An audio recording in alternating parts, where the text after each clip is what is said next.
Media वाले हमारी बात ना उठाएं। पार्लियामेंट में हम बात रखते हैं तो देखो क्या करते हैं, माइक ऑफ कर देते हैं। यहाँ पे तो कंट्रोल है माइक का, पार्लियामेंट हाउस में वहां पे ऐसे ही बंद हो जाता है 2 मिनट में। नोटबंदी की बात करो, माइक ऑफ। चाइना की सेना अंदर आ गई, 2000 स्क्वायर किलोमीटर हिंदुस्तान का उठा के ले गए, माइक ऑफ। क्या बोलना है बोल लो, किसी को कोई कुछ नहीं दिखाई देगा, कुछ नहीं सुनाई देगा, माइक ऑफ। राहुल गांधी की भारत जोड़ो यात्रा को जनता का भरपूर प्यार मिल रहा है। राहुल गांधी कांग्रेस पार्टी में नई जान फूंकने के लिए कन्याकुमारी से कश्मीर तक 170 दिन तक चलने वाली पदयात्रा पर निकले हैं। भारत जोड़ो यात्रा के दौरान राहुल गांधी के व्यक्तित्व के कई रंग सामने आए हैं। नमस्कार, आप देख रहे हैं वीकेंड रात, मैं हूं अंजलि चौधरी। कांग्रेस नेता राहुल गांधी के नेतृत्व में भारत जोड़ो यात्रा इन दिनों महाराष्ट्र में है। राहुल ने बुधवार 9 नवंबर को महाराष्ट्र के नांदेड़ में एक सभा को संबोधित किया। इस दौरान उन्होंने संसद में विपक्षी नेताओं के साथ क्या होता है यह दिखाने के लिए 2 बार अपना माइक्रोफोन बंद कर दिया। राहुल गांधी ने अपना माइक्रोफोन बंद करते हुए कहा, हमने यह भारत जोड़ो यात्रा इसलिए शुरू की क्योंकि मीडिया हमें उजागर करने की स्थिति में नहीं है और संसद में भी विपक्ष के साथ हमेशा से ही ऐसा होता आया है। मीडिया वाले हमारी बात ना उठाएं। पार्लियामेंट में हम बात रखते हैं तो देखो क्या करते हैं, माइक ऑफ कर देते हैं। यहाँ पे तो कंट्रोल है माइक का, पार्लियामेंट हाउस में वहां पे ऐसे ही बंद हो जाता है 2 मिनट में। नोटबंदी की बात करो, माइक ऑफ। चाइना की सेना अंदर आ गई, 2000 स्क्वायर किलोमीटर हिंदुस्तान का उठा के ले गए, माइक ऑफ। क्या बोलना है बोल लो, किसी को कोई कुछ नहीं दिखाई देगा, कुछ नहीं सुनाई देगा, माइक ऑफ। 4 साल आप सेना में काम करो, 6 महीने ट्रेनिंग मिलेगी और 4 साल बाद घर जाइए, माइक ऑफ। यह है अग्निवीर, यह है हालत देश की। राहुल गांधी ने माइक्रोफोन बंद करके बोलना जारी रखा और फिर जैसे ही उन्होंने माइक चालू किया उन्होंने कहा, कम से कम यहाँ हमारे पास नियंत्रण है, संसद में वो 2 मिनट में बंद कर देते हैं, हम देखते रहते हैं। अगर विपक्ष नोटबंदी के खिलाफ बोलना चाहे तो माइक बंद कर दिया जाता है, अगर चीनी घुसपैठ पर बात करना चाहे तब भी माइक बंद कर दिया जाता है। आप जो चाहे कहते रहें लेकिन सुनेगा कोई नहीं। राहुल गांधी ने बीजेपी सरकार की अग्निपथ योजना पर निशाना साधते हुए कहा कि आप 4 साल देश की सेवा कर सकते हैं, 4 साल बाद आप अब देशभक्त नहीं हो सकते, 4 साल बाद घर जाओ, यह अग्निवीर है। पीएम मोदी कहते हैं कि कोई चीनी घुसपैठ नहीं है, फिर भारतीय पक्ष और चीनी पक्ष किस बारे में बात कर रहे हैं? 22 दौरे की बातचीत हो चुकी है, यह देश की स्थिति है। और ये देश में आरएसएस और नरेंद्र मोदी जी ने, बीजेपी ने नफरत की राजनीति शुरू की है, भाई को भाई से लड़ाते हैं। अच्छा, मैं आपसे पूछता हूं, परिवार में जब 2 भाई लड़ते हैं तो परिवार का फायदा होता है क्या?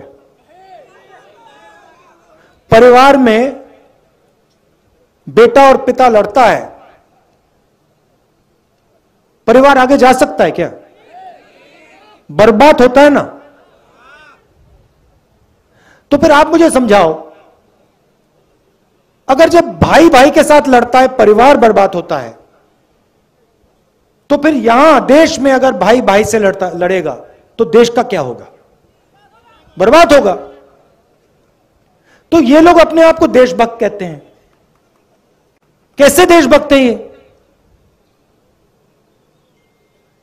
देश में नफरत फैला रहे हैं, एक भाई को दूसरे भाई से लड़ा रहे हैं, एक भाषा को दूसरी भाषा से लड़ा रहे हैं, एक जात को दूसरी जात से लड़ा रहे हैं, एक धर्म को दूसरे धर्म से लड़ा रहे हैं और फिर कहते हैं हम देशभक्त हैं। कौन से देश के भक्त हो आप? इस देश के भक्त तो नहीं हो।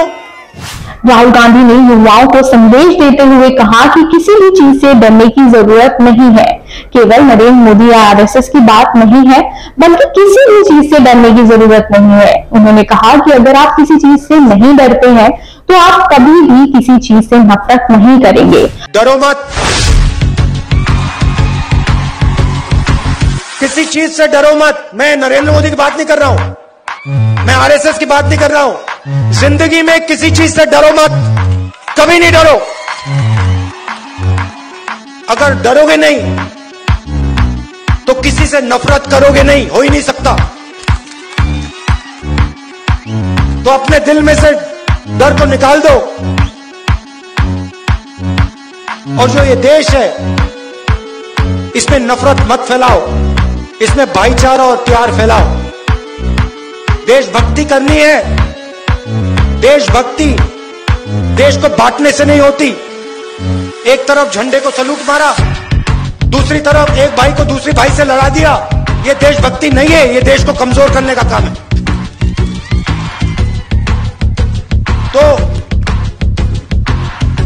नांदेड़, महाराष्ट्र, हिंदुस्तान के युवा से मेरा एक ही मैसेज है, डरो मत और नफरत को अपने दिल से मिटा दो और देश के लिए काम करो।